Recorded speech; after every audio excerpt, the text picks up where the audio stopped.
Washington Tehran পাল্টাপাল্টি গোলাবর্ষণের পরও যুদ্ধবিরতি কার্যকর, দাবি ট্রাম্পের। চুক্তি না করলে কঠোর পদক্ষেপের হুমকি, ভয়াবহ পরিণতির হুঁশিয়ারি ইরানের। রাশিয়ার যুদ্ধবিরতি ঘোষণার তীব্র সমালোচনা ইউক্রেনের। মস্কোর ভিক্টোরি ডেতে বিদেশি প্রতিনিধিদের যোগ না দেওয়ার আহ্বান জেলেনস্কির। রুশ তেল স্টেশনে ফের কিয়েভের হামলা। এবং যুদ্ধবিরতির মধ্যেও লেবাননে ইসরায়েলের ভয়াবহ হামলায় নিহত 11। ওয়াশিংটন ডিসিতে নতুন দফার শান্তি আলোচনা, অগ্রাধিকার পাবে সীমান্ত নিরাপত্তা ও পুনর্গঠন ইস্যু। ইরানের জলসীমায় একটি তেলবাহী ট্যাঙ্কারে মার্কিন হামলার পর পাল্টা হামলা করেছে ইরান। দেশটির সামরিক বাহিনী বলছে তাদের পাল্টা আক্রমণে মার্কিন যুদ্ধ জাহাজগুলোর ব্যাপক ক্ষয়ক্ষতি হয়েছে। এদিকে নিজেদের আকাশসীমা থেকে যুক্তরাষ্ট্রের জন্য আরোপিত বিধিনিষেধ তুলে নিয়েছে সৌদি আরব ও কুয়েত। এতে পুনরায় চালু হতে যাচ্ছে ওয়াশিংটনের প্রজেক্ট ফ্রিডম। যুদ্ধবিরতির মাঝেই হরমুজ প্রণালীতে পাল্টাপাল্টি হামলা চালিয়েছে ইরান যুক্তরাষ্ট্র। বৃহস্পতিবার রাতে দুপক্ষের মধ্যে চলে তুমুল সংঘর্ষ। বিস্ফোরণের শব্দ শোনা যায় উপকূলের বেশ কয়েকটি এলাকায়। শুরুতে হরমুজ প্রণালীতে প্রবেশের সময় ইরানের দুটি জাহাজ লক্ষ্য করে হামলা চালায় মার্কিন বাহিনী। এরপরই প্রণালীতে ছড়িয়ে পড়ে উত্তেজনা। একই দিন পারস্য উপসাগরের কেশন দ্বীপ আর ইরানের মূল ভূখণ্ডে অবস্থিত খামির শিরিক সমুদ্র বন্দরেও বিমান হামলা চালায় যুক্তরাষ্ট্র। জবাবে মার্কিন নৌবাহিনীর অবস্থান লক্ষ্য করে ক্ষেপণাস্ত্র ছোড়ে ইরান। এতে প্রতিপক্ষের নৌবহরে ব্যাপক ক্ষয়ক্ষতি হয় বলে দাবি করে তেহরানের প্রতিরক্ষা বাহিনী। তবে হামলায় ক্ষয়ক্ষতির দাবি নাকচ করেছে মার্কিন প্রতিরক্ষা বাহিনীর কেন্দ্রীয় কমান্ড। জানায় টহলরত জাহাজগুলো ধ্বংস করতে ইরানের প্রতিরক্ষা বাহিনী ক্ষেপণাস্ত্র, ড্রোন এবং নিজেদের স্পিড বোট ব্যবহার করেছে। তবে মার্কিন নৌবাহিনীর কোনো সম্পদের ক্ষতি করতে পারেনি তারা। কয়েক ঘন্টা পরে হরমুজ প্রণালী আবার স্বাভাবিক অবস্থায় ফিরেছে বলে জানায় উভয় পক্ষ। চলমান যুদ্ধবিরতির মধ্যে এবারই প্রথম দুপক্ষ সংঘাতে জড়িয়েছে এমন নয়। এর আগে সোমবার ইরানের 6টি স্পিডবোট ধ্বংস করেছে মার্কিন বাহিনী। জবাবে মার্কিন নৌবাহিনী লক্ষ্য করে ক্ষেপণাস্ত্র ছুড়েছিল ইরান, তবে সেটি লক্ষ্যবস্তুতে আঘাত হানার আগে অ্যান্টি মিসাইল সিস্টেম দিয়ে আটকে দেয়া হয়। এদিকে হরমুজ প্রণালী দিয়ে বাণিজ্যিক জাহাজের চলাচল নিশ্চিত করতে আবারও প্রজেক্ট ফ্রিডম চালু করছে ওয়াশিংটন। এই পরিকল্পনার মধ্য দিয়ে জাহাজগুলোকে নিরাপত্তা দিয়ে প্রণালী পার হতে সহায়তা করবে মার্কিন নৌবাহিনী ও বিমান বাহিনী। কুয়েত ও সৌদি আরব এই কাজে নিজেদের ঘাঁটি ব্যবহারের অনুমতি না দেওয়ায় গেল মঙ্গলবার প্রজেক্ট ফ্রিডম স্থগিত করেন ডোনাল্ড ট্রাম্প। সপ্তাহ না গড়াতেই আরোপিত বিধিনিষেধ তুলে নিয়েছে সৌদি আরব ও কুয়েত। হরমুজ প্রণালী ঘিরে আবারও মুখোমুখি যুক্তরাষ্ট্র ও ইরান। ওয়াশিংটন বলছে মার্কিন যুদ্ধ জাহাজে ইরানের হামলার সমুচিত জবাব দিয়েছে তারা। এমনকি তেহরান দ্রুত কোনো চুক্তিতে না পৌঁছলে ভবিষ্যতে আরও কঠোর পদক্ষেপ নেওয়া হবে বলেও সতর্ক করেছেন মার্কিন প্রেসিডেন্ট ডোনাল্ড ট্রাম্প। এদিকে যুক্তরাষ্ট্রের আগ্রাসন অব্যাহত থাকলে তার ফল ভয়াবহ ও বিধ্বংসী হবে বলে হুঁশিয়ারি দিয়েছে ইরান। ইরান ইস্যুতে কূটনৈতিক তৎপরতার মধ্যেই হরমুজ প্রণালীতে নতুন করে উত্তেজনা ছড়িয়েছে যুক্তরাষ্ট্র ও ইরানের মধ্যে। একদিকে শান্তি চুক্তির সমঝোতা নিয়ে আলোচনা, অন্যদিকে সমুদ্রপথে বাড়ছে সামরিক সংঘাত। মার্কিন সেন্ট্রাল কমান্ড সেন্টকম দাবি করেছে তাদের যুদ্ধজাহাজ লক্ষ্য করে হামলা চালায় ইরান। আত্মরক্ষার্থে পাল্টা হামলার কথাও জানিয়েছে মার্কিন বাহিনী। তবে শুধু হরমুজই নয়, সংযুক্ত আরব আমিরাতের ফুজাইরা বন্দরের কাছেও একটি ইরানি জাহাজকে লক্ষ্যবস্তু করা হয়েছে বলে দাবি করেছে তেহরান। এছাড়া বান্দার খামির সিরিক ও কেশম দ্বীপের বেসামরিক এলাকাতেও বিমান হামলার অভিযোগ তুলেছে দেশটি। আঞ্চলিক কয়েকটি দেশের সহযোগিতায় এসব হামলা চালানো হয়েছে বলেও দাবি করেছে ইরানের সামরিক মুখপাত্র।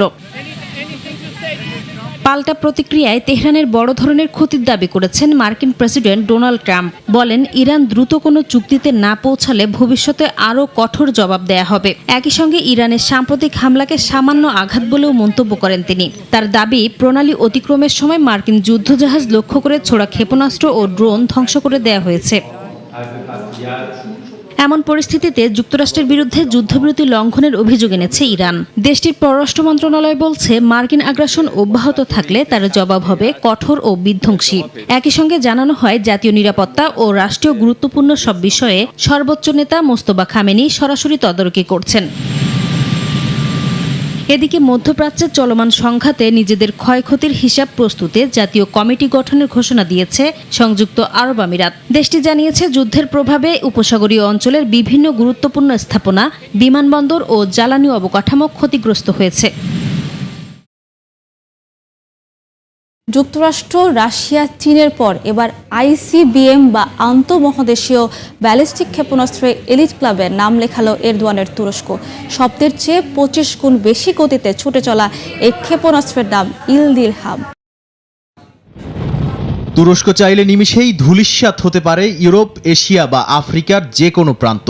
আঙ্কারায় উন্মোচিত হলো এমনই এক শক্তিশালী অস্ত্রের। প্রথমবার বিশ্ব দেখল তুরস্কের তৈরি প্রথম আন্তঃমহাদেশীয় ব্যালিস্টিক ক্ষেপণাস্ত্র ইলদিরহাম, যার অর্থ বজ্রপাত। এর রেঞ্জ 6000 কিলোমিটার। সবচেয়ে বড় আতঙ্ক এই ক্ষেপণাস্ত্রের গতি। শব্দের চেয়ে 25 গুণ বেশি গতিতে ছুটে চলা এই দানবকে রুখতে পারবে না বর্তমান বিশ্বের কোনো আকাশ প্রতিরক্ষা ব্যবস্থা। তবে শুধু ইলদিরহাম নয়, তুরস্কের শাহা 2026 প্রতিরক্ষা প্রদর্শনীতে সামরিক মাস্টারমাইন্ড সেলচুক বাইরাক্তার উন্মোচন করেছেন নতুন 3 ধরনের কামিকাজে ড্রোন, যা দলবদ্ধভাবে আক্রমণ করে যে কোনো শক্তিশালী রাডারকে ফাঁকি দিতে সক্ষম। তুরস্কের বার্তা পরিষ্কার, যুদ্ধে তারা এখন আর কারো মুখাপেক্ষী নয়। বর্তমানে রাশিয়ার সারমাত বা উত্তর কোরিয়ার হোয়াংসো 20 রেঞ্জ অনেক বেশি হলেও তুরস্কের এই সংযোজন মধ্যপ্রাচ্যের ভূরাজনীতিতে এক বিশাল কম্পন। বিশেষ করে ইরান ও ইসরায়েলের চলমান উত্তেজনার মাঝে তুরস্কের এই পেশিশক্তি প্রদর্শন ওয়াশিংটন থেকে তেহরান সবার কপালে চিন্তার ভাঁজ ফেলেছে। সংশ্লিষ্টরা জানিয়েছেন, কেবল আক্রমণ নয়, তুরস্কের সুরক্ষায় এবার তারা 150টি কম্পোনেন্টের বিশাল স্টিল ডোম মোতায়েন করছে। মানে তুরস্ক এখন একই সাথে দুর্ভেদ্য এবং আক্রমণাত্মক। জানা গেছে 2026 সালের শেষ দিকে সোমালিয়ার উপকূলে হতে পারে এই ক্ষেপণাস্ত্রের চূড়ান্ত পরীক্ষা। প্রশ্ন উঠেছে, ড্রোন দিয়ে বিশ্বজয়ের পর তুরস্কের এই আইসিবিএম মিশন কি মুসলিম বিশ্বের জন্য নতুন নেতৃত্বের সিগন্যাল? রাশিয়ার সীমিত যুদ্ধবিরতির ঘোষণা নিয়ে কড়া সমালোচনা করেছেন ইউক্রেনের প্রেসিডেন্ট ভলোদিমির জেলেনস্কি। এক ভিডিও বার্তায় তিনি দাবি করেন, রাশিয়া চায় ইউক্রেন যেন তাদের সামরিক কুচকাওয়াজকে নিরাপত্তা দেয়, তারপর আবার যুদ্ধ চালিয়ে যায়। ভিক্টোরি ডে উদযাপনে বিদেশি প্রতিনিধিদের মস্কো না যাওয়ার আহ্বান জানিয়েছেন জেলেনস্কি। এদিকে রুশ তেল স্টেশনে 8মবারের মতো হামলা চালায় ইউক্রেন। স্থানীয় সময় বৃহস্পতিবার রাশিয়ার পার্ম শহরের একটি তেল স্টেশনে হামলা চালায় ইউক্রেন। ড্রোন বাহিনীর কমান্ডার জানান, ইউক্রেনীয় ড্রোন রাশিয়ার রাষ্ট্রীয় জ্বালানি কোম্পানি লুকওয়েলের একটি তেল শোধনাগারে আঘাত করেছে। এটি ওই স্থাপনায় 8 দিনের মধ্যে দ্বিতীয় হামলা। ইউক্রেন বলছে, রাশিয়ার জ্বালানি ও সামরিক শিল্প অবকাঠামো লক্ষ্য করে হামলা বাড়ানো হচ্ছে, যাতে যুদ্ধের অর্থনৈতিক উৎস দুর্বল করা যায়। এর আগে ইউক্রেন দাবি করেছিল, তারা একই এলাকার রাশিয়ার একটি তেল শোধনাগারে ড্রোন হামলা চালিয়েছে। রাশিয়ার সীমিত যুদ্ধবিরতির ঘোষণা নিয়ে কড়া সমালোচনা করেছেন ইউক্রেনের প্রেসিডেন্ট ভলোদিমির জেলেনস্কি। স্থানীয় সময় বৃহস্পতিবার এক ভিডিও বার্তায় তিনি বলেন, দ্বিতীয় বিশ্বযুদ্ধ স্মরণে দেয়া এই যুদ্ধবিরতি রাশিয়ার নেতৃত্বের অনুপযুক্ত চিন্তাভাবনা প্রকাশ করে। জেলেনস্কি দাবি করেন, রাশিয়া চাইছে ইউক্রেন যেন তাদের সামরিক কুচকাওয়াজকে নিরাপত্তা দেয়, তারপর আবারও যুদ্ধ চালিয়ে যায়। তিনি বলেন, 9 মের পর আবারও হামলার কথাও বলছে রাশিয়া, যা অত্যন্ত উদ্বেগজনক। এছাড়াও রাশিয়ার ভিক্টোরি ডে উদযাপনে বিদেশি প্রতিনিধিদের মস্কো না যাওয়ার আহ্বান জানিয়েছে ইউক্রেন প্রেসিডেন্ট ভলোদিমির জেলেনস্কি। তিনি বলেন, যুদ্ধবিরতির প্রস্তাব দেওয়ার পর রাশিয়া বিমান হামলা চালিয়ে যাচ্ছে এবং নতুন হুমকিও দিচ্ছে। এদিকে কয়েকটি দেশের প্রতিনিধি মস্কো সফরের পরিকল্পনা করছেন বলেও জানান ইউক্রেনের প্রেসিডেন্ট। তবে এমন সিদ্ধান্তকে অস্বাভাবিক বলে মন্তব্য করেন তিনি। অন্যদিকে বৃহস্পতিবার মধ্যরাত থেকে রোববার পর্যন্ত যুদ্ধবিরতির ঘোষণা দিয়েছে রাশিয়া। একই সঙ্গে কিয়েভ থেকে কূটনীতিকদের সরিয়ে নেওয়ার পরামর্শ দিয়েছে মস্কো। ইসরায়েল ও লেবাননের মধ্যে নতুন দফার শান্তি আলোচনা অনুষ্ঠিত হতে যাচ্ছে যুক্তরাষ্ট্রের রাজধানী ওয়াশিংটন ডিসিতে। আগামী সপ্তাহে নির্ধারিত এই বৈঠকে 2 দেশের প্রতিনিধিরা অংশ নেবেন বলে জানিয়েছে একাধিক কূটনৈতিক সূত্র। আলোচনার মূল বিষয় থাকবে সীমান্ত নিরাপত্তা, বাস্তুচ্যুত মানুষের প্রত্যাবর্তন এবং পুনর্গঠন ইস্যু। এদিকে যুদ্ধবিরতির মধ্যেও তেল আবিবের ব্যাপক বিমান ও ড্রোন হামলায় অন্তত 11 জন নিহত হয়েছেন, আহত 36 জন। মার্কিন মধ্যস্থতায় হওয়া যুদ্ধবিরতির মধ্যেও লেবাননের দক্ষিণাঞ্চলে ফের তীব্র হয়েছে ইসরায়েলি হামলা। বৃহস্পতিবারও দেশটির একাধিক শহরে বিমান ও ড্রোন হামলা চালায় নেতানিয়াহু বাহিনী। এতে বেশ কয়েকজন হতাহত হন। ক্ষতিগ্রস্ত হয় কয়েকটি বাড়ি ও মসজিদ, এমনকি কয়েকটি শহরের বাসিন্দাদের এলাকা ছেড়ে চলে যেতে নির্দেশ দেয় নেতানিয়াহু বাহিনী। লেবানন কর্তৃপক্ষ জানিয়েছে, গেল 2 মার্চ থেকে শুরু হয় ইসরায়েলি হামলায় এখন পর্যন্ত অন্তত 2727 জন নিহত হয়েছেন, আহত হন প্রায় 8500 মানুষ। এদিকে ইসরায়েলি বাহিনীর উপর একাধিক গোলাবর্ষণের দাবি করেছে হিজবুল্লাহ। অন্যদিকে গত এক সপ্তাহে সশস্ত্র গোষ্ঠীটির 20 যোদ্ধাকে হত্যার দাবি করেছে তেল আবিব। পাশাপাশি 200টির বেশি স্থাপনা ধ্বংস করেছে তারা। এমনকি হিজবুল্লাহর রাদওয়ান ফোর্সের শীর্ষ কমান্ডার নিহতের পর ফের হুমকি দিয়েছেন ইসরায়েলি প্রধানমন্ত্রী বিনিয়ামিন নেতানিয়াহু। বলেন, শত্রুরা যত সুরক্ষিত জায়গায় লুকিয়ে থাকুক তারা নিরাপদ নয়। পাশাপাশি অভিযান চলমান রাখারও হুঁশিয়ারি দেন তিনি।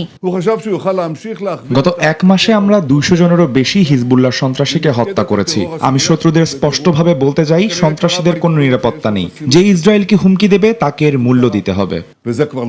এমন পরিস্থিতিতে আগামী সপ্তাহে যুক্তরাষ্ট্রের ওয়াশিংটন ডিসিতে নতুন দফার আলোচনায় বসতে যাচ্ছে ইসরায়েল ও লেবানন। 14 ও 15 মে এই আলোচনা অনুষ্ঠিত হওয়ার কথা রয়েছে বলে জানিয়েছে রয়টার্স ও এএফপি। কয়েক দশকের বৈরিতার পর এটি হবে 2 দেশের তৃতীয় সরাসরি বৈঠক। আলোচনায় লেবানন থেকে ইসরায়েলি বাহিনীর সম্পূর্ণ প্রত্যাহার, সীমান্তবর্তী বাস্তুচ্যুত মানুষের ফিরে যাওয়া এবং যুদ্ধবিধ্বস্ত এলাকার পুনর্গঠন ইস্যু গুরুত্ব পেতে পারে বলে জানা গেছে। এর আগে কয়েক দফা আলোচনায় 2 দেশ মার্কিন মধ্যস্থতায় অংশ নিলেও সরাসরি কূটনৈতিক সম্পর্ক না থাকার বিষয়টি এখনও সংবেদনশীল অবস্থায় রয়েছে। চলমান উত্তেজনার মধ্যে এই আলোচনার মাধ্যমে একটি স্থিতিশীল কাঠামো গড়ে উঠতে পারে বলে মনে করছেন বিশ্লেষকরা। গাজায় যুদ্ধ থামার কথা থাকলেও থামছে না মৃত্যু আর ধ্বংসের চিত্র। যুদ্ধবিরতির পরও গত 24 ঘন্টায় ইসরায়েলি গুলিতে নিহত হয়েছেন অন্তত 2 ফিলিস্তিনি। আন্তর্জাতিক মহল উদ্বেগ জানালেও বাস্তবে পরিস্থিতির খুব একটা পরিবর্তন নেই। জাতিসংঘ বলছে, গাজায় প্রতি 5 জন অঙ্গহানি হওয়া মানুষের 1 জন শিশু। গাজায় ত্রাণ পৌঁছাতে যাওয়া বহরেও হামলার অভিযোগ উঠেছে। গাজার বিভিন্ন এলাকায় গোলাবর্ষণ ও উপকূলে নৌবাহিনীর হামলার অভিযোগ পাওয়া গেছে। প্রত্যক্ষদর্শীরা জানান, গাজা সিটি, রাফা ও খান ইউনিসে হামলা হয়েছে। গত বছরের 10 অক্টোবর যুদ্ধবিরতির পর থেকে এখন পর্যন্ত নিহত হয়েছেন অন্তত 830 জন। অর্থাৎ চুক্তি থাকলেও মাঠের বাস্তবতা বলছে ভিন্ন কথা। যুদ্ধবিরতির পরও প্রতিদিনই বাড়ছে হতাহতের সংখ্যা, নতুন করে প্রাণহানি আর হামলার অভিযোগ। এতে 2023 সালের অক্টোবর থেকে এখন পর্যন্ত মৃতের সংখ্যা দাঁড়িয়েছে 72,600-র বেশি। স্বাস্থ্য মন্ত্রণালয়ের তথ্যে আহতের সংখ্যাও ছাড়িয়েছে 1,72,000। যুদ্ধবিরতি থাকার পরও এই প্রাণহানি নতুন করে উদ্বেগ তৈরি করছে।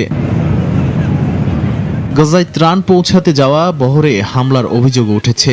আটক ব্রিটিশ কর্মীরা জানিয়েছেন, ইসরায়েলি বাহিনীর হাতে মারধর ও নির্যাতনের শিকার হয়েছেন তারা। কিছু কর্মী হাসপাতালে চিকিৎসা নিয়েছেন, আর কয়েকজন এখনো আটক রয়েছেন। এ ঘটনায় আন্তর্জাতিক মহলে নতুন করে সমালোচনা তৈরি হয়েছে। মানবাধিকার সংস্থাগুলো বলছে, আটক কর্মীদের হুমকি ও মানসিক নির্যাতনের শিকার হতে হচ্ছে। কিছু ক্ষেত্রে মৃত্যুর হুমকিও দেওয়া হয়েছে বলে অভিযোগ উঠেছে।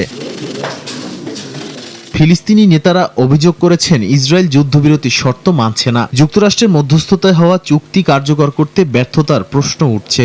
এমন প্রেক্ষাপটে আলোচনায় চাপ দিতে ইসরায়েলে সফর করছেন মার্কিন দূত নিকোলাই মলাদেনভ। তবে হামাস জানিয়েছে, শর্ত পূরণ না হলে তারা পরবর্তী আলোচনায় যাবে না। যুদ্ধের প্রভাবে গাজার অবকাঠামো প্রায় 90% ক্ষতিগ্রস্ত হয়েছে। জাতিসংঘ বলছে, গাজায় প্রতি 5 জন অঙ্গহানি হওয়া মানুষের 1 জনই শিশু। হাজারো মানুষ কৃত্রিম অঙ্গ ও পুনর্বাসন সেবার অপেক্ষায় থাকলেও বিশেষজ্ঞের তীব্র সংকট রয়েছে। বর্তমান পরিস্থিতিতে এই সংকট কাটাতে সময় লাগতে পারে 5 বছরের বেশি। ফিলিস্তিনের পক্ষে কাজ করায় জাতিসংঘের কর্মকর্তা ফ্রান্সেসকা আলবানেজকে বিশেষ সম্মাননা দিয়েছেন স্পেন। দেশটির প্রধানমন্ত্রী পেদ্রো সানচেজ তার হাতে তুলে দেন অর্ডার অব সিভিল মেরিট পুরস্কার। গাজায় ইসরায়েলের অভিযানের বিরুদ্ধে বরাবরই সোচ্চার আলবানেজে। তিনি ইসরায়েলের বিরুদ্ধে গণহত্যা ও যুদ্ধাপরাধের অভিযোগও তুলেছেন।